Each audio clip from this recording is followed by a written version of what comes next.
My dear brothers and sisters in Christ, the Gospel for this fifth Sunday of Lent shows us that the Word of God is always a living Word.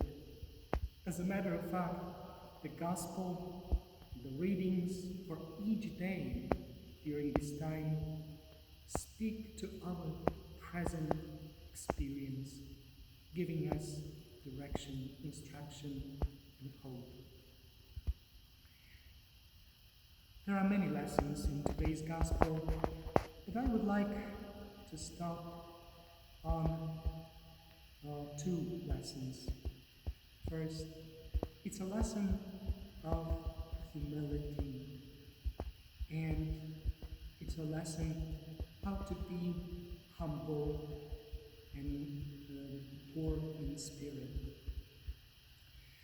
We can see that Martha, Mary, and Lazarus are good friends of Jesus. He loved to spend time with them, to dine in their house. Especially in the Gospel of John, there are many mentions of Jesus visiting them, spending some time in their house. So these dear family of friends of Jesus is in distress. The beloved brother of Martha and Mary, Lazarus, is sick. He is about to die. They send out a message to Jesus because they believe that he is the Messiah. They ask him to come immediately and help the brother. But Jesus does not come right away. He waits. He waits to make sure that when he comes, Lazarus is dead. That's quite shocking to us.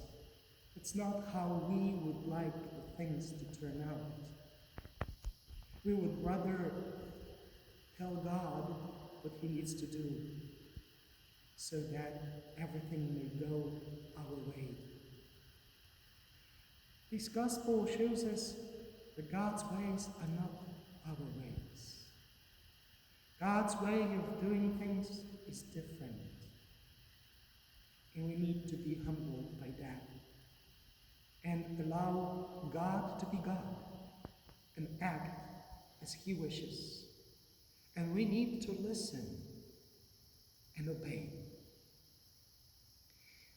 When Jesus finally comes, just as he said, greater glory of God is revealed. When the people gathered around the tomb of Lazarus, see that he was dead as dead he could be. 4 days he was already in the tomb. So there was no doubt that he was dead. And he brings him back to life. That's a wonderful testimony to the power of God in their lives. I believe this gospel situation speaks powerfully to our experience nowadays during this time of coronavirus. We, just like Martha and Mary, would like God to act immediately, healing our sick brothers and sisters who are about to die, changing all this situation that doesn't allow us even to visit our beloved ones in the nursing homes or the hospitals. This situation that keeps us confined to our houses. This situation that causes us so much distress, grief, and sadness. We would like God to come immediately and change it. And yet, it does not happen this way.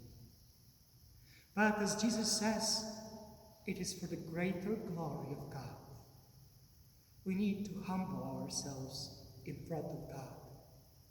We who thought that we are the peak of civilization with all the science and technology, that we can solve all the problems, and we had even this boldness to say that we know better than God himself, that we can even correct his commandments.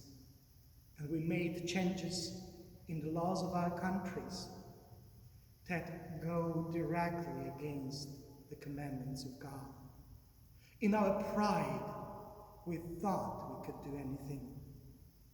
And yet, a simple virus, a tiny thing, brings all that to nothingness, humbles us. And we have to discover our limitations. And when we do that, when we admit it, when we acknowledge that in everything we are dependent on God, in every situation we are dependent on God, then we discover how to be truly humble and poor in the spirit.